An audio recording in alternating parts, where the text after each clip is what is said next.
Okay Jayaram గారు, సమస్యలు వచ్చినప్పుడు హడావిడి జరుగుతుందే కానీ ఆ సమస్యకి ఏమైనా పరిష్కారం దొరుకుతుందంటారు అసలు? జయరామ్ గారు.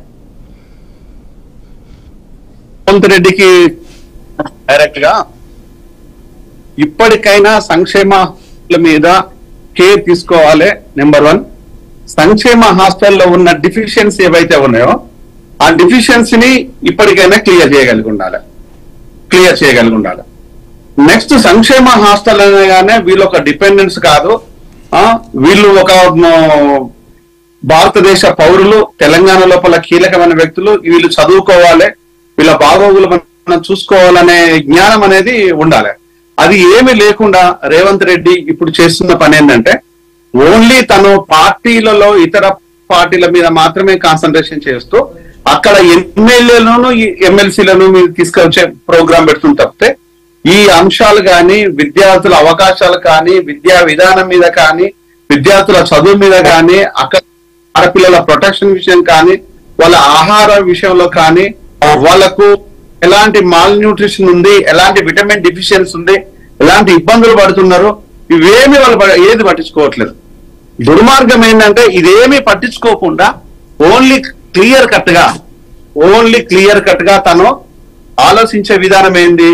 రాజకీయం, ప్రభుత్వం నిలబడాలి, ఈ అంశాల మీద మాత్రమే కాన్సన్ట్రేషన్ చేస్తున్నాడు. అంటే ఈ ఒక్క అంశాలను కాన్సన్ట్రేషన్ చేసుకుంటూ యావత్ తెలంగాణ ప్రజలని పూర్తిగా విస్మరించడం అనేది అది సరైన విధానం కాదనేది నా సిన్సియర్ అడ్వైస్. ఇప్పటికైనా రేవంత్ రెడ్డి గమనించాల్సింది ఏంటంటే ఇక్కడ ఈ పసిబిడ్డలు, తల్లిదండ్రులు లేని బిడ్డలు ప్రభుత్వాన్ని నమ్ముకొని ప్రభుత్వం మీద ఆధారపడి వీళ్ళ జీవనోపాధి లేని కుటుంబాల నుంచి వచ్చిన వాళ్ళు, ఇంతకుముందు ఉస్మానియా క్యాంపస్ మిత్రుడు మాట్లాడుతూ ఒక మాట చెప్పారు, ఇక్కడ ఎస్సీలు కానీ, ఎస్టీలు కానీ, బీసీలు కానీ, మైనారిటీస్ కానీ వీళ్ళ స్థితిగతుల నుంచి వచ్చిన ఏ బిడ్డను కూడా విస్మరించకూడదు అనేది వాళ్ళ విన్నపం. ఈ ఇంగిత జ్ఞానం అనేది ప్రభుత్వాలు లేకపోవడం అనేది బాధాకరమైన విషయం.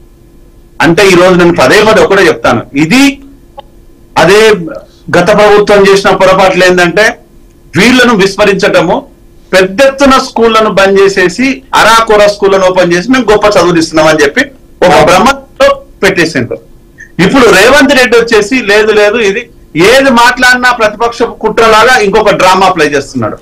ఇది ప్రతిపక్ష కుట్రలు లేదు అనుకుంటే పాలసీ మ్యాటర్స్ కాదు, ఇది ప్యూర్ గా విద్యా విధానాన్ని ప్రజలకు అందించే విధంగా ఉండాలి, వైద్యాన్ని ప్రజలకు అందుబాటులో ఉండాలి.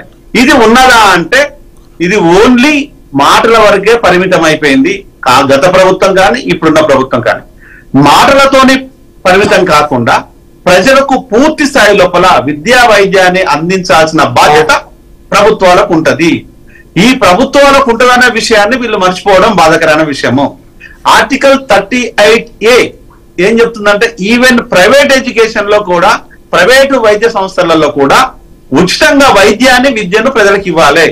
ఎందుకు అంటే ఇక్కడ నీళ్లు, ఇక్కడ నిధులు, ఇక్కడ అవకాశాలను, ఇక్కడ డబ్బులను, ఇక్కడ భూమిని, ఇక్కడ కరెంటును సర్వం కార్పొరేటివ్ ప్రైవేట్ సెక్టర్ తీసుకుంటది. కాబట్టి 38B ప్రకారము, ఆర్టికల్ 38B ప్రకారము 25% ఉచిత వైద్యము, విద్య, కంపెనీలు అయితే ఉద్యోగాలు సర్వం సమకూర్చాలి. కానీ ఈరోజు 38 ఆర్టికల్ నే ఈరోజు రాజ్యాంగంలో లేనట్టుగా బిహేవ్ చేయడం అనేది బాధాకరమైన విషయం.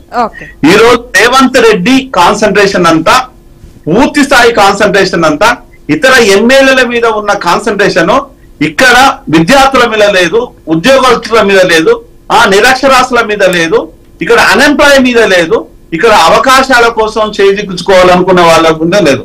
మరి ముఖ్యంగా సంక్షేమం అంటే ఏదో నువ్వు చెప్పింది సంక్షేమం కాదు, ఇక్కడ ప్రజలకు కావాల్సింది విద్యా వైద్యము చాలా కీలకమైన సంక్షేమం.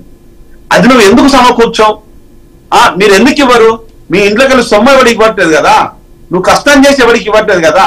ఆ రోజు కేసీఆర్ కావచ్చు, ఈ రోజు రేవంత్ రెడ్డి కావచ్చు, ఇద్దరు ప్రజలను మోసం చేసే విధంగానే ఉన్నాయి తప్పితే వీళ్ళ ప్రవర్తన ప్రజలకు ఉపయోగపడే విధంగా ఎక్కడ లేదు అనే విషయాన్ని నేను పూర్తి స్థాయిలో హెచ్చరిస్తూ, ఇది కనుక లేకపోతే ప్రజలు తిరగబడతారు అనే దాన్ని కూడా నేను తెలియజేస్తున్నాను.